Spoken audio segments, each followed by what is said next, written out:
Par une belle après-midi, à la chaleur caniculaire, l'Académie de Baume de Venise et la Cove accueillaient à Aubune, dans la fraîcheur de la chapelle, les visiteurs. Florence Bombanel, guide conférencière, faisait d'abord l'historique du lieu et rappelait les caractéristiques architecturales du monument. Elle présentait ensuite les 3 tableaux récemment rénovés. Donc on sait très précisément, on connaît son histoire.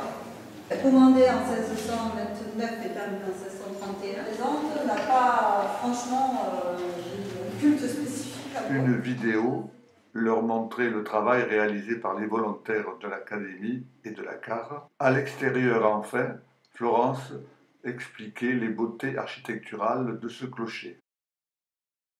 Puis c'était au tour d'André Martin, notre botaniste, de présenter les plantes du jardin médiéval. C'est une armoise qui est indigène, tout dans le milieu collinaire, 400-500 mètres. Et par, bon, c'est pas du pastel.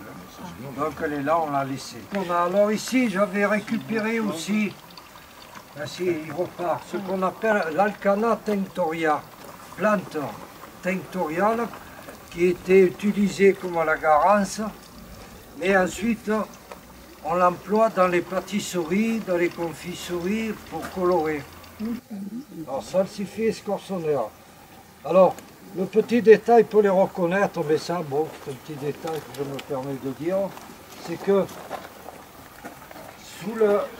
dans la forme du bouton, les salsifis n'ont qu'une rangée de sépales, tandis que les scorsonères ont 2 ou 3 rangées de sépales, ce qu'on appelle les bractées. Et lorsqu'on mange un artichaut, on ne mange pas la feuille, Mange le bracté. on mange les bractées. Hein.